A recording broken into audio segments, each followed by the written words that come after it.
ನಮಸ್ಕಾರ ಸ್ನೇಹಿತರೆ ಕರ್ನಾಟಕದ ಜನಸಾಮಾನ್ಯರಿಗೆ ಸಂಬಂಧಿಸಿದಂತೆ ಇದೀಗ ಒಂದು ಪ್ರಮುಖ ಮಾಹಿತಿ ಬಂದಿದೆ. ವಿಶೇಷವಾಗಿ 60 ವರ್ಷ ಮೇಲ್ಪಟ್ಟ ಹಿರಿಯ ನಾಗರಿಕರು, ಹೊಸ ರೇಷನ್ ಕಾರ್ಡ್ಗಾಗಿ ಕಾಯುತ್ತಿರುವವರು ಹಾಗೂ ವಿವಿಧ ಸರ್ಕಾರಿ ಯೋಜನೆಗಳಲ್ಲಿ ಸಮಸ್ಯೆ ಎದುರಿಸುತ್ತಿರುವವರಿಗೆ ಈ ಮಾಹಿತಿ ತುಂಬ ಉಪಯುಕ್ತವಾಗಬಹುದು.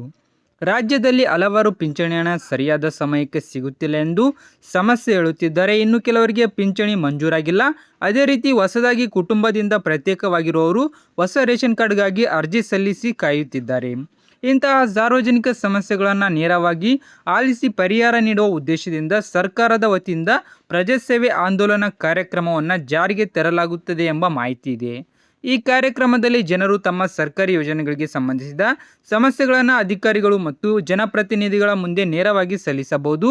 ಮುಖ್ಯವಾಗಿ ರೇಷನ್ ಕಾರ್ಡ್, ಪಿಂಚಣಿ, ಪಹಣಿ, ಖಾತೆ ಬದಲಾವಣೆ, ವಸತಿ ಯೋಜನೆ, ನಿವೇಶನ, ಗೃಹಲಕ್ಷ್ಮಿ, ಗೃಹಜ್ಯೋತಿ ಹಾಗೂ ಇತರ ಪಂಚ ಗ್ಯಾರಂಟಿ ಯೋಜನೆಗಳಿಗೆ ಸಂಬಂಧಿಸಿದ ಸಮಸ್ಯೆಗಳನ್ನು ಅಧಿಕಾರಿಗಳ ಗಮನಕ್ಕೆ ತರಲು ಅವಕಾಶ ಸಿಗಬಹುದು.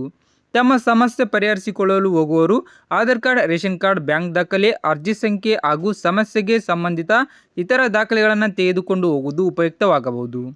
ಪ್ರಜಾಸೇವೆ ಆಂದೋಲನದ ಸಭೆಗಳನ್ನು ತಾಲೂಕು ಮತ್ತು ಹೋಬಳಿ ಮಟ್ಟದಲ್ಲಿ ನಡೆಸುವ ಕುರಿತು ಮಾಹಿತಿ ಇದೆ. ಆದರೆ ನಿಮ್ಮ ಪ್ರದೇಶದಲ್ಲಿ ಸಭೆ ಯಾವ ದಿನ, ಯಾವ ಸ್ಥಳದಲ್ಲಿ ನಡೆಯಲಿದೆ ಎಂಬುದನ್ನು ನಿಮ್ಮ ಜಿಲ್ಲಾಡಳಿತ ಅಥವಾ ಸ್ಥಳೀಯ ಅಧಿಕಾರಿಗಳಿಂದ ಖಚಿತಪಡಿಸಿಕೊಳ್ಳಿ. ಹಾಗಾಗಿ ನಿಮ್ಮ ಮನೆಯ 60 ವರ್ಷ ಮೇಲ್ಪಟ್ಟವರಿಗೆ ಪಿಂಚಣಿ ಸಮಸ್ಯೆ ಇದೆಯಾ, ಹೊಸ ರೇಷನ್ ಕಾರ್ಡ್ ಸಿಕ್ಕಿಲ್ವಾ ಅಥವಾ ಗೃಹಲಕ್ಷ್ಮಿ, ಗೃಹಜ್ಯೋತಿ ಸೇರಿದಂತೆ ಯಾವುದೇ ಸರ್ಕಾರಿ ಯೋಜನೆಯ ಸಮಸ್ಯೆ ಇದೆಯಾ? ನಿಮ್ಮ ಸಮಸ್ಯೆಯನ್ನು ಕಮೆಂಟ್ನಲ್ಲಿ ತಿಳಿಸಿ. ನಿಮ್ಮ ಜಿಲ್ಲೆ ಮತ್ತು ತಾಲೂಕು ಯಾವುದು ಎಂಬುದನ್ನು ಹಾಗೆ ಕಮೆಂಟ್ ಮಾಡಿ.